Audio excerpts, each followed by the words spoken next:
sapatos niya. Ayan. Oo. Ilang linggo na yan, Brother Carlito. Sabi ko, actually, gusto ko itang ayain sa bahay ko para mamili ng sapatos. Kaso kahapon, sakto, nung malakas ang ulan, nagubad ako ng sapatos. Pero etong sapatos na to, napakita ko sa iyo. Ito.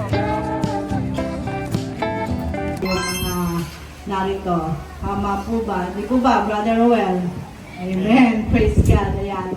Yan pong si ating Brother Roel, isa pong vlogger yan. Ayan. Although na marami pong nagbabas sa kanya, still sabi nga po down to earth po siya at marami po siyang sabi nga po natutulungan. Kaya tayo po mga kapatid, hanggat may magagawa po tayo sa ating kapwa, tayo po patuloy sa sabi nga maglingkod at maging mapagkumbaba, ano man ang ipukol sa bawat isa sa atin. Amen? Amen. At ang sabi po dito sa verse 8 ng Matthew chapter 13, still other seed fell on good soil, where it produced a crop 160 or 30 times what was sown. Ayan. And ngunit ang mga binhing nahasik sa matabang lupa ay namunga. May tig sa 100, may tig 60 at may 30 po. Ayan. Ito po, ibig sabihin po nito, ito daw po yung mga taong nakikinig at umuunawa ng salita ng Diyos. Sila po yung mga taong tumatanggap sa Diyos na sumusunod sa halimbawa ng Diyos. Yung mga tao daw po na kahit dumaranas ng mga pagsubok ay patuloy na naglilingkod sa Diyos at hindi humihinto hanggat hindi sila namumuna. Ano daw po ba ang dapat mamatay sa akin para maging mabuti?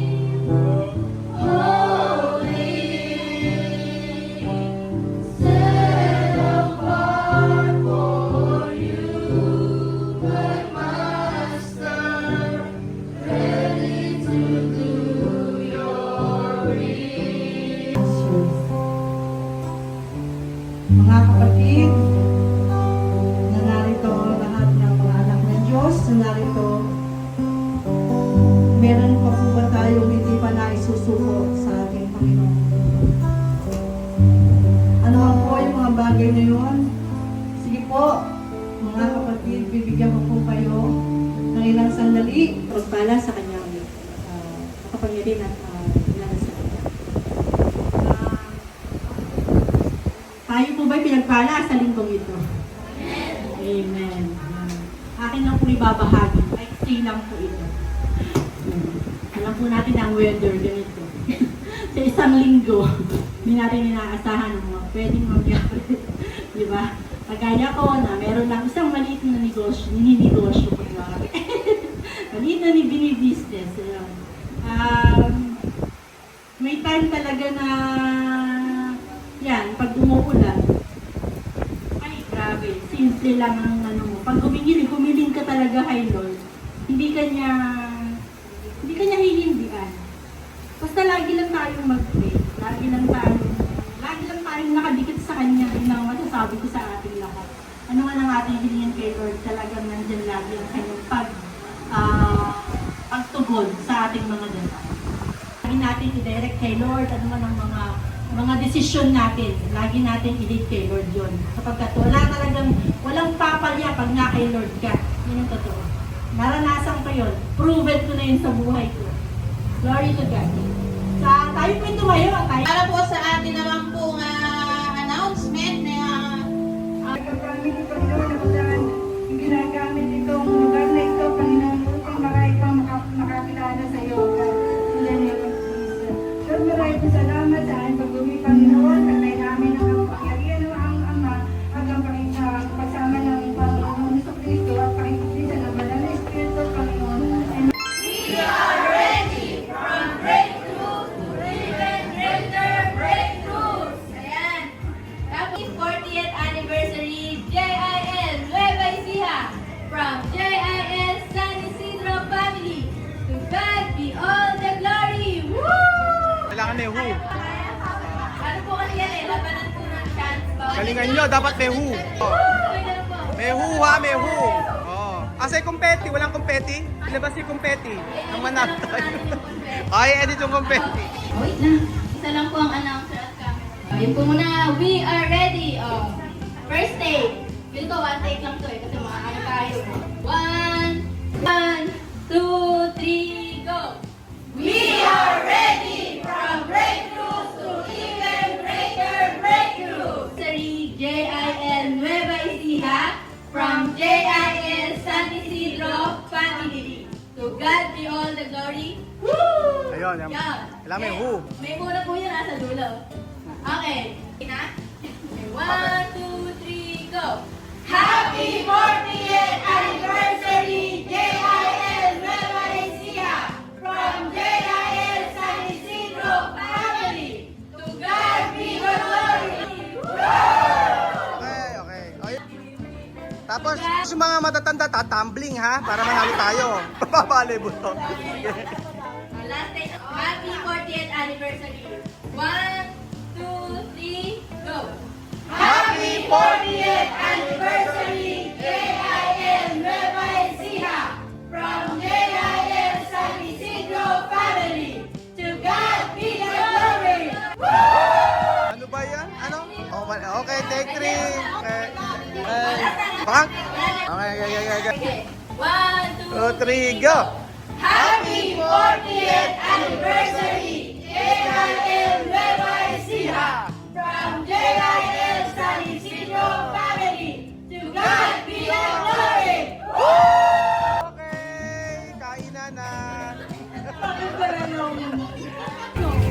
At syempre meron tayong pagkain para sa church. So ang tawag po dyan ay ginataang ano yan? Munggo. Opo. Matching gata. With the matching gata po mga amigo. So si sister po ang kauna-unahan, nauna po, diabetes. 10 kilong asukal ang nilagay. Ilang kilong asukal ba yan? 3 lang daw. 3 kilo. Okay, kain na kayo. Marami. Yung gustong bumalik. Yung gustong bumalik, pero sa tamis niyan, kailangan ng tsaa. Asa na si brother, ano? So ayan pa mga amigo, tayo po ay kumain ng pa-feeding program dito po sa church. Asa si brother Carlito? Brother Carlito, lika rito. Oh, ayaw mo akong pansinin dito. Oh, ang ganda ng turo ni Sis Ann kanina about kay ano. Oo. Asan ba si ano? Nakalimutan ko kasi yung turo mo kanina about sa kay ano, Caryo. Anong story ng kay Caryo? Kasi si Macario, tuwing tuturo yung pastor at talagang nag-ignite siya o nag-aalab siya, ibig sabihin pag pumupunto si pastor, sumisigaw siya ng praise the Lord, hallelujah. Kasi nga, yun ang passion niya sa Lord dahil nga nag-uumapaw ang kanyang faith sa Lord. Kaya yun. Kaya ngayon, may dumating yung time na kumuha ng ibang pastor taga ibang lugar na magtuturo. Tapos Ngayon, sabi nung administrator, baka daw mamaya ma-distract yung magtuturo kasi hindi sanay kay Macario. Baka daw mamaya pag nagtuturo, biglang sumigaw si Macario, mga bala o ma-distract yung pastor. Tapos Kaya ngayon, nung sa office, nakita niya, may prayer request si Macario. anong prayer request niya? Prayer request niya, bagong sapatos. Bagong sapatos. Sa kanyang pagsamba every Sunday. Yun. So, kaya ngayon, ang ginawa ng administrator, kinausap si Mang Carlo. Sabi. Sabi niya kay Mang Carlo, Mang Carlo, sabi niya gano'n, nakita ko na may prayer request ka. Tapos sabi niya Mang Carlo, matagal ko nang pinag-pray ng bagong sapatos para sa Sunday service. Tapos Sabi ng administrator, sige Mang Carlo, next Sunday, meron ka ng bagong sapatos. Tapos Sa isang kondisyon. ano sabi? Kailangan, tahimik ka lang, hindi ka sisigaw, pagka nakikitulog na yung preacher natin at taga-ibang church. Tapos Sabi ngayon ni Mang Macario, sige, titingnan ko po. Sabi niya sa administrator. Ngayon, dumating na yung Sunday. Oo. Yung preacher, yung pastor. Yung Sunday ngayon. 7 puntos yun, yung pag-aaralan. Yung unang puntos. Sa Decimang Caryo, nag-bless na. Dahil pumuntos na yung pastor eh. Sa Decimang Caryo.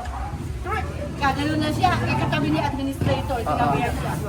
Caryo, yung sapato. Kailangan hindi niya isigaw, ganun ba? Oo, kailangan. Hindi siya sumigaw kasi nga madidistract yung pastor. Tapos yung ending, Tapos yung ending, nung sa ika-4 na puntos na, hindi na siya makatiis. Kasi nag-aalam na yung cake na eh. Gusto niya na mag-praise the Lord eh. Kaya sabi niya, Pastor, may sapatos ang wala! Praise the Lord! sabi gano'n. Eh, hallelujah! Ayun. Tapos, nabigyan siya ng sapatos. Ngayon, ito na nagawa kasi. Ano ibig sabihin? Hindi sure kung may sapatos. Oo, binigyan ko siya. Ano ba yan? Hindi pala sure. Oh. Hindi pala sure. Kasi kanina. Kasi ang illustration nun, ibig sabihin, may sapatos man siya o wala, patuloy siyang magpupuri sa Panginoon. Kasi hindi mahalaga sa kanya ang material na bagay, basta ang sa kanya kapag nag-aalab na ang kanyang spirit sa Lord, sisigaw at sisigaw siya, may material na bagay o wala. Kasi kanina ganito. Habang nagpe-pray ako, tapos narinig ko yung sapatos. And kahapon, meron akong bagong sapatos. Oo, meron akong bagong sapatos, tapos, ganito na lang. Halika rito, brother, halika rito. Halika rito. Interview muna, papasalamat muna ako sa sponsor. Sa mga ka-idol, kung ano man. Salamat po sa sponsor nito. Senator Monggo. Tapos sa nagluto kay Ate Dindin. Napakasarap magluto. Ito si Brother Carlito, habang tinuturo kasi yung sa may sapatos na to, kinundik ako ng Lord. So, sabing gano'n, yung sapatos na binili mo, hindi mo naman type at hindi mo naman feel. Kaya, ibigay mo na lang kung kanino. So, halika rito, may bibigyan ko sa'yo. Salamat sa Lord. Alam mo, habang nag-ano ako, Halika ko yung sapatos to. Oo. ito nga. Kasi kanina, tingnan yung sapatos niya. Nababatol ako sa sapatos niya. Ayan. Oo. Ilang linggo na yan, Brother Carlito. Sabi ko, actually, gusto ko itang ayain sa bahay ko para mamili ng sapatos. Kaso kahapon, sakto, nung malakas ang ulan, nagubad ako ng sapatos. Pero etong sapatos na to, napakita ko sa iyo. Ito, meron ako surprise sa iyo. Etong sapatos na to, ginamit ko lang. Hapon Drive ko pero hindi ko pa siya talaga na apak sa baba na ano. So ayan, may medyas pa ako pero hindi ko ginamit ang lakas ng ulang kahapon. O, ito, para sa iyo. Para next week, ito yung gagamitin mo. Thank you. Thank you, Lord. Oh, yan. Thank you, Para thank sa you. iyo yan.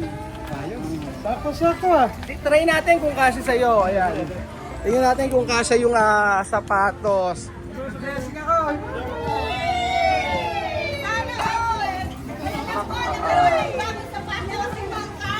Oo, kasi ngayon, hindi si Mang ano? Hindi si ano ang mabibigyan, si Ma'am Mr. Ano, sino pala? Mang Caryo, si Carlito pala. Oh, di ba? Pag hindi kasya sa iyo, kay Brother Ray mapupunta 'yan. Pagkasyahin mo. Oh. Oh, kasya, kumasya.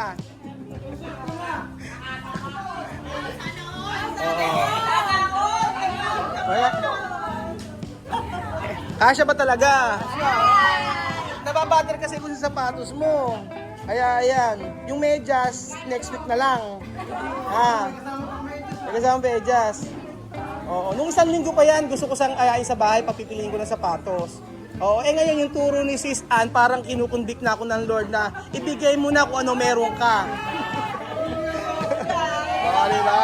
Eto, kay Brother Ray na lang yan. Tapo na. Ano? Pantumana. Oh, pantumana daw.